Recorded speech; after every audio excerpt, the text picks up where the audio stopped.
Non, je suis née le 17 janvier 1933. Je suis Capricorne pour ceux qui s'intéressent d'astrologie. Si vous voulez, Dalida, nous avons travaillé sous forme d'éphéméride. C'est beaucoup plus pratique pour nous, c'est-à-dire que au lieu de vous poser des questions, je vais vous dire des dates. Oui. Ces dates commencent donc en 1933. 33, oui. Bon. Mais de cette date-là, je ne pourrais pas vous dire grand-chose, j'étais trop petite pour ça. Bien, passons tout de suite 10 ans plus tard, si vous le voulez. Et une première question, est-ce que Dalida s'appelait déjà Dalida?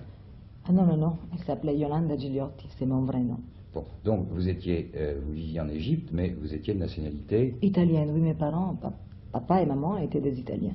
Alors, ces souvenirs de 10 ans. J'allais à l'école de bonne sœur, elle s'appelait Maria Ausiliatrice, et à la fin de l'année, je devais chanter. Malheureusement, ce jour-là, j'étais enrhumée, et que c'est comme ça que j'ai fait mon premier playback, parce qu'il y avait une sœur dans les coulisses qui chantait, et moi, j'ouvrais ma bouche devant les gens. Que faisaient vos parents? Mes parents, eh bien, maman, c'était tout simplement une femme d'intérieur, et puis mon père, il était musicien, il était violoniste. Une page de l'éphéméride maintenant, 1943-1953. Alors, où était Dalida en 53? Eh bien, en 53, donc, j'avais 20 ans, et j'étais une simple jeune fille comme tant d'autres, j'étais secrétaire, j'étais dactylo. Oui. C'est là que j'ai rencontré la personne, c'était Marco de Gasti, le metteur en scène, qui m'avait entendu chanter comme ça par hasard, et c'est lui qui m'a fait monter à Paris. Je vais vous poser une question, Dalida. C'est que quand vous aviez donc 20 ans, quel était votre idéal? Je pense qu'on doit avoir une envie de réussite fantastique. Oui, oui, oui, absolument, mais mon idéal, c'était de réussir, de devenir quelqu'un. Mais à quel prix? Mais à ce moment-là, on est inconscient parce que partir d'Égypte sans rien, avec une valise pleine de rêves, mais sans argent ni rien, il faut être inconscient parce que maintenant, je ne pense pas avec le recul de pouvoir le faire. Je crois que 1953, nous y venons, 1955, c'est quelque chose de précis.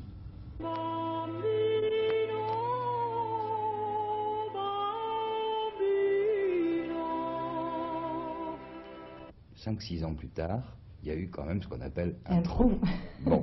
Oui, je crois que tout le monde, on est presque obligé de passer par là, parce que les trous, ils sont nécessaires, parce que il faut quand même, il y a des cours, il y a des virages à prendre, et il faut savoir le prendre.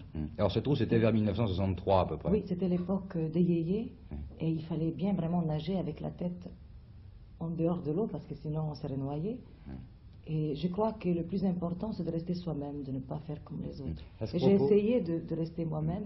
Je ne suis pas d'accord. Quand on compare Dalida de maintenant, telle que vous êtes, et puis la Dalida de cette époque, qui était une Dalida brune, une Dalida très fardée, comme c'était la mode à l'époque, j'ai l'impression que, bien au contraire, il y a un combat, et ce combat est un combat physique, autant que moral. Oh, je crois que je me préfère maintenant. Enfin, c'est quand même avec une certaine tendresse que vous vous regardez à ce moment-là, non? Oui, on a toujours un peu de tendresse pour ce qu'on était. D'ailleurs, on a toujours un peu de tendresse pour soi. C'est formidable parce que actuellement, par exemple, je suis en train de lire un livre de Cesare Pavese, c'est un écrivain italien, et le titre de ce livre est très beau. C'est sa biographie, et il appelle ce livre « Le métier de vivre ».